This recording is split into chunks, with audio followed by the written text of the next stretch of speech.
Mid term exam 2025 all university में शुरू होने वाला है BA second semester, 4th semester and 6th semester के लिए। तो हम लगातार BA second, 4th and 6th semester के लिए मिड टर्म एग्जाम के लिए हर सब्जेक्ट की इंपॉर्टेंट वीडियो लेकर आ रहे हैं। तो आज की ये वीडियो स्पेशल है BA 4th सेमेस्टर के स्टूडेंट के लिए जो इंग्लिश लिटरेचर को एक सब्जेक्ट के रूप में पढ़ रहे हैं। तो माय डियर स्टूडेंट्स, अगर आपका भी सब्जेक्ट इंग्लिश लिटरेचर है, आप चाहे किसी भी यूनिवर्सिटी से हैं, तो आज की इस वीडियो में मैं आपको मिड टर्म एग्जाम 2025 के लिए केवल और केवल 5 इंपॉर्टेंट क्वेश्चन बताने वाली हूँ, जहां से आपका पूरा क्वेश्चन मिड टर्म एग्जाम में आएगा। मिड टर्म एग्जाम में आपको ज़्यादा क्वेश्चन नहीं दिए जाते, केवल 4 से 5 क्वेश्चन आपको कॉलेज से दे दिया जाता है और आपसे कहा जाता है कि इन 3 प्रश्नों के उत्तर लिखिए, अटेम्प्ट एनी 3 क्वेश्चन।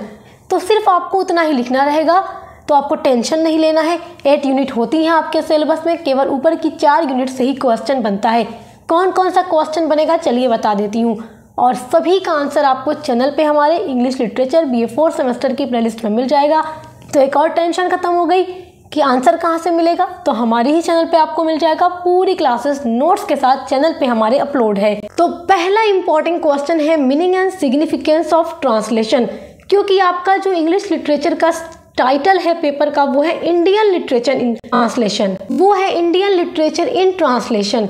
तो इसलिए आपको ये जानना है कि मीनिंग क्या है ट्रांसलेशन की एंड सिग्निफिकेंस क्या है ट्रांसलेशन का। एक बात मैं और आपसे कहूंगी, ये क्वेश्चन आपसे दूसरे तरीके से भी पूछ सकता है। देखो यहाँ पे आपका टॉपिक है meaning and significance of translation, most important topic जो कि आपको पढ़ना है। अब ये आपसे 2 तरीके से पूछ सकता है। एक तरीका ये है what do you understand by translation, एक सिग्निफिकेंस के लिए पूछेगा right the importance of translation.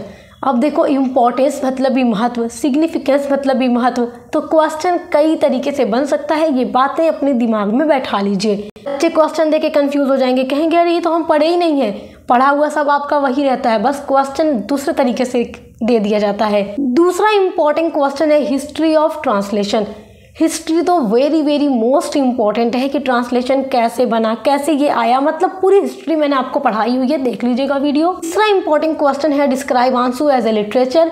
ये क्वेश्चन बहुत इंपॉर्टेंट है, जयशंकर प्रसाद की पोएम है आंसू, तो इसको डिस्क्राइब करिए, बहुत ही इंपॉर्टेंट है। और ये जो क्वेश्चन है ये इतना इंपॉर्टेंट क्वेश्चन है कि इस क्वेश्चन के लिए मैंने एक वीडियो बनाई है जिसमें मैंने सिर्फ इसी क्वेश्चन का पूरा आंसर आपको डिटेल में नोट के साथ समझाया हुआ है। तो आप हमारे चैनल पर देख लीजिएगा, प्लेलिस्ट में आपको ऑल वीडियो मिल जाएगी। फोर्थ आपका इंपॉर्टेंट क्वेश्चन है write the introduction of Jaishankar Prasad. Jaishankar Prasad का इंट्रोडक्शन लिखिए। देखिए जयशंकर प्रसाद हिंदी साहित्य के लेखक और कवि दोनों थे।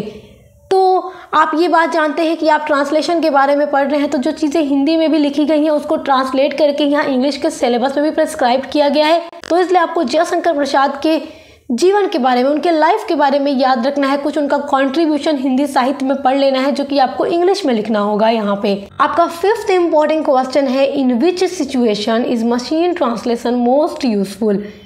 किस सिचुएशन में मशीन ट्रांसलेशन बहुत ज़्यादा उपयोगी है।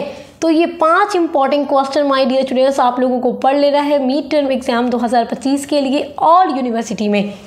यही क्वेश्चन आने वाला है क्योंकि पूरा आपका सिलेबस, न्यू सिलेबस वही है हर यूनिवर्सिटी में। तो इसी तरीके से आपके हर एक सब्जेक्ट पर वीडियोस आ रही हैं और ये पूरा डिटेल में वीडियोस क्लासेस भी अपलोड हैं। तो उसके लिए विजिट कीजिएगा, पसंद है तो सब्सक्राइब कीजिएगा, दोस्तों के साथ शेयर करना मत भूलिएगा।